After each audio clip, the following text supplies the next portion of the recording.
भूर्भुवः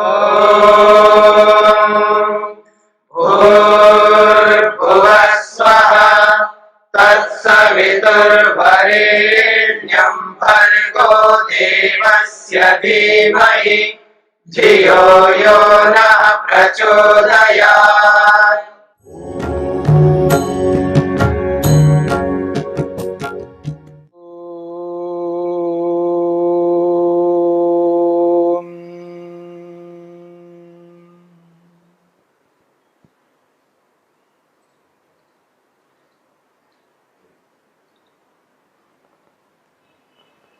मन की 5 प्रकार की वृत्तियों में से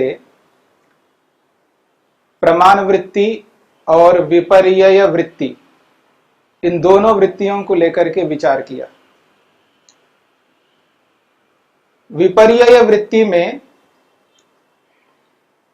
यह समझने का प्रयास किया है, मिथ्या ज्ञान, उल्टे ज्ञान से कितनी हानि होती है, कितना दुख होता है, कितना कष्ट होता है। आपको यह स्पष्ट किया गया था, वृत्तियां जो 5 प्रकार की हैं, ये पांचों वृत्तियां दुखदाई तो होती हैं, पर इसके साथ साथ सुखदाई भी होती हैं। वृत्तयः पंचतयः क्लिष्टा क्लिष्टा। महर्षि पतंजलि जी ने कहा है, वृत्तियां 5 प्रकार की है और दुख देने वाली, क्लिष्ट का अर्थ है दुख देने वाली, और अक्लिष्ट का अर्थ है सुख देने वाली। यानी वृत्तियां जिनका प्रयोग यदि हम बुद्धिमत्ता पूर्वक करेंगे, वो वृत्तियां हमारे लिए सुख देने वाली बन जाएंगी, और यदि उन वृत्तियों का प्रयोग बुद्धिमत्ता पूर्वक नहीं करेंगे तो दुखदायी बनेंगे। यानी एक ही वृत्ति जहां हमें सुख दे सकती है, वहां दुख भी दे सकती है। पांचों वृत्तियां इसी प्रकार की है। जैसे हमने विचार किया था, प्रमाण वृत्ति, इसका यदि व्यक्ति ढंग से बुद्धिपूर्वक व्यवहार करता है इनका, तो प्रमाणों से कितना सुख लेता है व्यक्ति, कितना सुख ले सकता है। यदि इनका प्रयोग बुद्धिमत्ता पूर्वक नहीं करता है तो कितना दुख ले सकता है, इस पर हमने विचार किया था। ठीक इसी प्रकार से ये जो दूसरी वृत्ति है, विपर्यय वृत्ति, इसका अर्थ मिथ्या ज्ञान है, आपने जाना है। पर ये जो मिथ्या ज्ञान है, इस मिथ्या ज्ञान से दुख मिलता है, सभी को पता है, सभी इस विषय में जानते हैं। पर सभी को ये पता नहीं होता है कि इस मिथ्या ज्ञान से सुख भी मिल सकता है। मिथ्या ज्ञान सुख का कारण भी बनता है, दुख का कारण बनता है, सभी जानते हैं, लेकिन सुख का भी कारण बनता है, ये सभी जान नहीं पाते हैं। इसलिए इस मिथ्या ज्ञान का उचित प्रयोग कर नहीं पाते। जहां यह मिथ्या ज्ञान बंधन का कारण बनता है, व्यक्ति को बार बार बंधन में डालने वाला होता है, जन्म मरण के चक्र में व्यक्ति को धकेल देता है मिथ्या ज्ञान, और वहीं इस मिथ्या ज्ञान से हम मुक्ति की ओर भी अग्रसर हो सकते हैं, मुक्ति का कारण भी बन सकता है यही मिथ्या ज्ञान। ये हमारे प्रयोग के ऊपर निर्भर करता है। मिथ्या ज्ञान मुक्ति का कारण बने, इस बात को सभी जानते हैं। मिथ्या ज्ञान जो है व्यक्ति को रोक देता है, मुक्ति की ओर बढ़ने नहीं देता है। यह बात भी सही है, यह भी उचित है। मिथ्या ज्ञान व्यक्ति को रोकता है, मुक्ति की ओर जाने नहीं देता है। पर यह भी सत्य है, मिथ्या ज्ञान व्यक्ति को मुक्ति की ओर अग्रसर भी करता है, सहायक भी है। जहां बाधक है वहां सहायक भी है ये मिथ्या ज्ञान। इस बात को व्यक्ति को समझना चाहिए। इसलिए महर्षि पतंजलि ने कहा है, यह वृत्ति दुखदाई भी है और सुखदाई भी है। आपके सामने मन की 5 अवस्थाएं आई, क्षिप्त अवस्था, मूढ़ अवस्था, विक्षिप्त अवस्था, एकाग्र अवस्था और निरुद्ध अवस्था। ये मन की 5 अवस्थाएं, और इन पांचों में से प्रारंभ की जो 3 अवस्थाएं, क्षिप्त, मूढ़ और विक्षिप्त, इन तीनों अवस्थाओं में योग नहीं होता, लेकिन एकाग्र और निरुद्ध अवस्था में योग होता है, जिसे योग कहा है। तो क्षिप्त अवस्था में व्यक्ति राग और द्वेष का प्रयोग जब करता है तो दूसरों को दुख देने के लिए करता है। राग से कितने अनर्थ लोग करते हैं ये सभी को पता है, सभी इससे परिचित हैं। राग से कितने अनर्थ करता है व्यक्ति, और द्वेष से कितना अनर्थ कर डालता है ये सभी को पता है, और पग पग पर हम इस बात को जानते हैं। द्वेष के कारण कितना अनर्थ करता है व्यक्ति। एक ईर्ष्या से, एक क्रोध से कितनी बड़ी हानि कर लेता है व्यक्ति।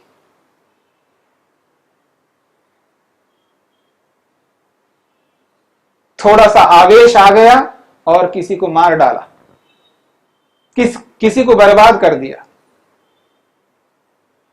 थोड़ा सा आवेश भर दो व्यक्ति के अंदर, उस आवेश से नगर के नगर को नष्ट करवा दो उससे। द्वेष से कितनी बड़ी हानि होती है इस बात को सभी जानते हैं, पर इस बात को भी जानना आवश्यक है, द्वेष से लाभ भी होता है। लाभ भी होता है, ये भी को समझ लीजिएगा। द्वेष से हानि तो होता ही है, सभी जानते हैं, पर उस द्वेष से, उस ईर्ष्या से लाभ भी होता है, उसको पकड़ना है हमको। ऐसे राग से अनर्थ तो करता ही है व्यक्ति। राग से व्यक्ति चोरी कर सकता है, राग से व्यक्ति झूठ बोल सकता है, राग से व्यक्ति हिंसा कर सकता है, राग से पता नहीं क्या क्या अनर्थ कर सकता है, पर इस राग से लाभ भी कर सकता है।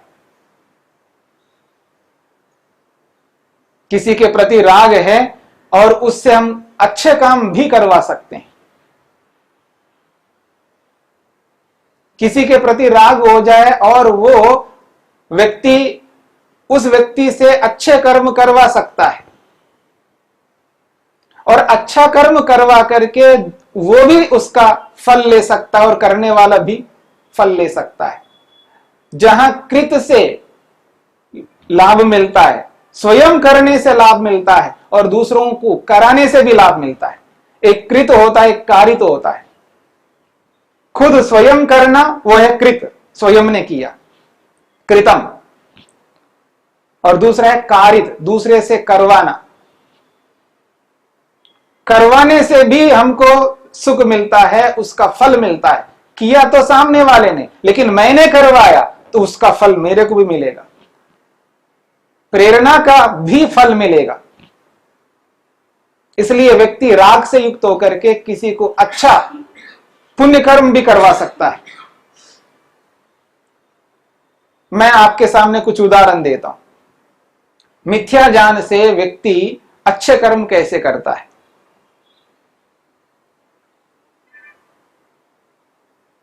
एक व्यक्ति दूसरे व्यक्ति के साथ में द्वेष रखता है, ईर्ष्या रखता है, असूया रखता है, पसंद नहीं करता उस व्यक्ति को,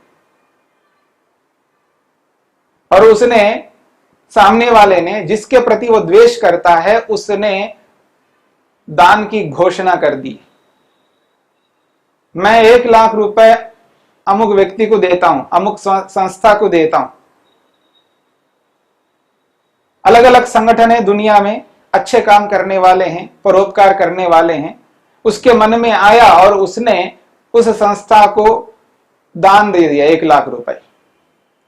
और जो दूसरा व्यक्ति है जिससे वो द्वेष करता है, उसने देखा उसको, अच्छा दिखाऊंगा मैं इसको, 1 लाख रुपए दिया इसने, अब मैं इसको दिखाता हूं, मैं 2 लाख रुपए दूंगा। वो जो द्वेष है उसके प्रति, वो जो ईर्ष्या है उसके प्रति, वो जो आक्रोश है उस व्यक्ति के प्रति, उस द्वेष से, उस ईर्ष्या से वो पुण्य कर्म कर रहा है, दान दे रहा है। उसने 1 लाख रुपए दिया तो ये 2 लाख दे रहा है। जैसे साधारण लोगों में राग द्वेष होता है, तो विशेष लोगों में भी राग द्वेष होता है। यानी सामान्य जन जिसको आप कहते हो, उसमें राग द्वेष तो होता ही होता है, और जिनको आप विद्वान कहते हैं उनमें भी राग द्वेष होता है।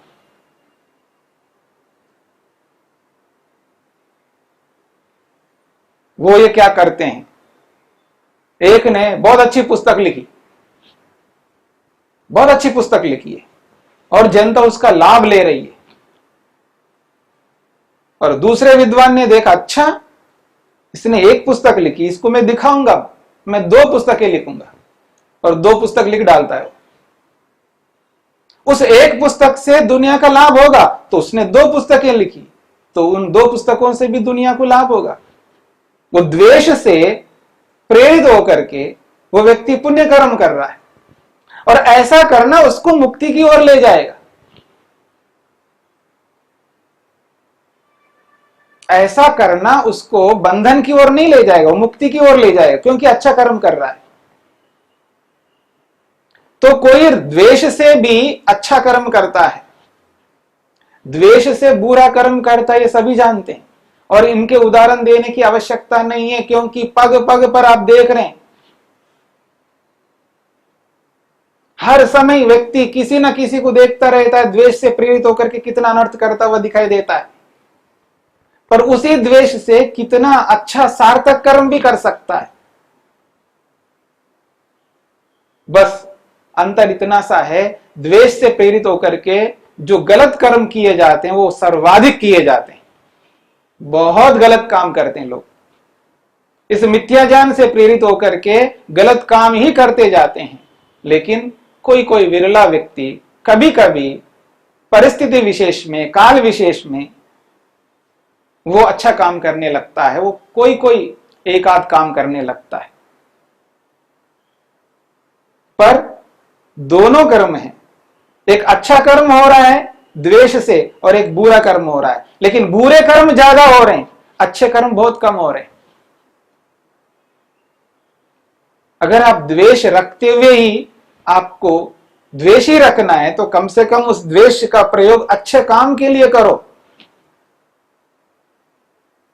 उस गलत कर्म को करने की अपेक्षा उस द्वेष से अच्छा कर्म करोगे तो आपका भी भला होगा और जनता का तो भला होगा ही होगा, दोनों का भला होगा। स्वामी दयानंद सरस्वती लिखते हैं, विद्यार्थी को पढ़ने में लोभ करना चाहिए। लोभः इति रागः, लोभ का मतलब होता है राग। राग नहीं होना चाहिए, यही सुनते हम लोग, राग होना नहीं चाहिए, राग हानिकारक है। लोग किसी किसी के साथ राग करके कितने कितने अनर्थ किए हैं, इतिहास गवाह इसके लिए, वर्तमान तो स्पष्ट है, प्रत्यक्ष है। लेकिन इस राग से लाभ भी होता है।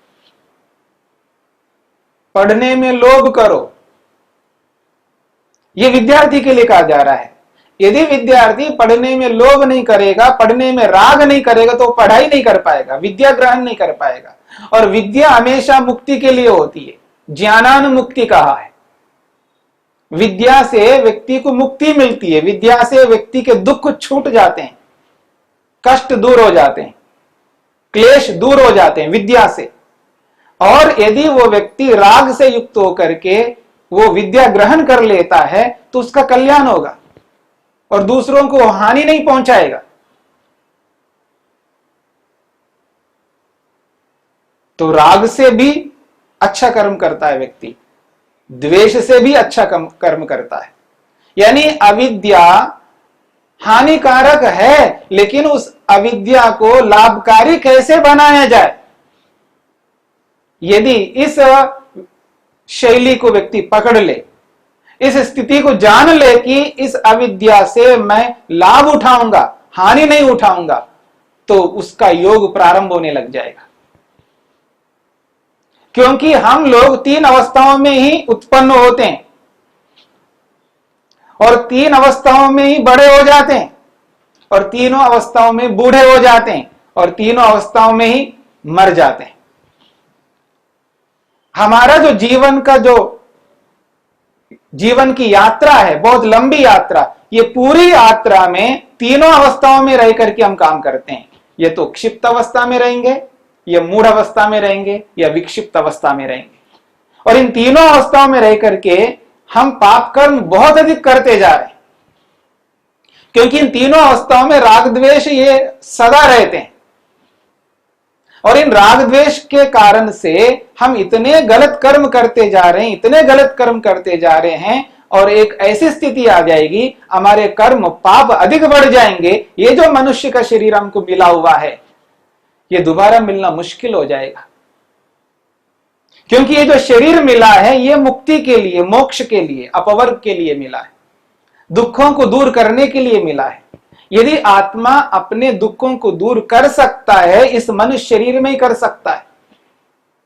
कुत्ते, गधे, घोड़े, सूअर के शरीरों में आत्मा कुछ नहीं कर पाएगा, वो तो भोग योनि है, वहां तो भोगना है। पर कर्म करना है तो इस मनुष्य शरीर में कर सकते हैं। और इस मनुष्य शरीर में रह करके राग द्वेष से प्रेरित होकर के हम बुरे कर्म ज्यादा करते जा रहे हैं, जो कि बंधन का कारण बन रहा है। इसको रोकना है हमें, और इसको रोक करके जब हम ये काम करने लग जाएंगे कि मैं कम से कम इस राग द्वेष से तो दूर नहीं हो पा रहा हूं, लेकिन इस राग द्वेष का सदुपयोग तो करूं, अच्छा प्रयोग करूं, और अच्छा प्रयोग करके मैं मुक्ति की ओर बढ़ूं। आज स्वामी दयानंद सरस्वती जी को हम स्वामी दयानंद सरस्वती इसलिए मानते हैं क्योंकि उन्होंने अविद्या का उचित प्रयोग करके ऋषि बने, ऋषित्व तक पहुंचे, महापुरुष बने, वेदों को हम तक पहुंचाएं, आर्य समाज की स्थापना की, आर्यत्व को, श्रेष्ठत्व को इस धरती पर पुनः स्थापित किया है। अगर उन्होंने अविद्या का प्रयोग नहीं किया होता तो वो इस स्थिति तक नहीं पहुंच पाते। चाचा का मृत्यु, चाचा की मृत्यु और बहन की मृत्यु, इन दोनों मृत्युओं ने उनको ईश्वर तक अग्रसर किया है। मिथ्या जाने, मैं नहीं मरना चाहता, मैं नहीं मरना चाहता, मैं ना मरूं, ये जो मैं ना मरूं, ये जो डर उस व्यक्ति को लगा, ये है अभिनिवेश, ये है अविद्या। इस अविद्या से प्रेरित होकर के, इस अभिनिवेश से प्रेरित होकर के वो ईश्वर की ओर अग्रसर हुए। ये जो मिथ्या ज्ञान है कि मैं ना मरूं, मर नहीं सकता, लेकिन उसको डर लग रहा है कि मैं मर जाऊंगा, कभी कभी ऐसा ना हो मैं मर जाऊं, पर मैं मरना नहीं चाहता हूं। लेकिन आत्मा तो मरता ही नहीं, फिर भी उसको लगता है कि कभी मैं मर जाऊंगा तो क्या होगा, पर मैं मरना नहीं चाहता हूं। ये जो डर है, इस डर को अभिनिवेश कहा है, और ये मिथ्या ज्ञान है, जबकि आत्मा मर नहीं सकता। पर इस मिथ्या ज्ञान ने व्यक्ति को कहां तक पहुंचा दिया, ऋषित्व तक पहुंचा दिया। इसलिए इस मिथ्या ज्ञान का सदुपयोग करना, दुरुपयोग करना हमारे हाथ में। तो राग द्वेष, ये मोह, इनके माध्यम से हम पाप कर्मों को जो करते हुए जा रहे हैं उनको रोकना है और पुण्य कर्मों की ओर बढ़ना है, जिससे कि हम मुक्ति की ओर बढ़ सके, अपवर्ग की ओर बढ़ सके, और ये मिथ्या ज्ञान रूपी वृत्ति, विपर्य वृत्ति हमारे लिए सुखदायी बने, दुखदायी ना बने। इसके लिए हमें मेहनत पुरुषार्थ करना है।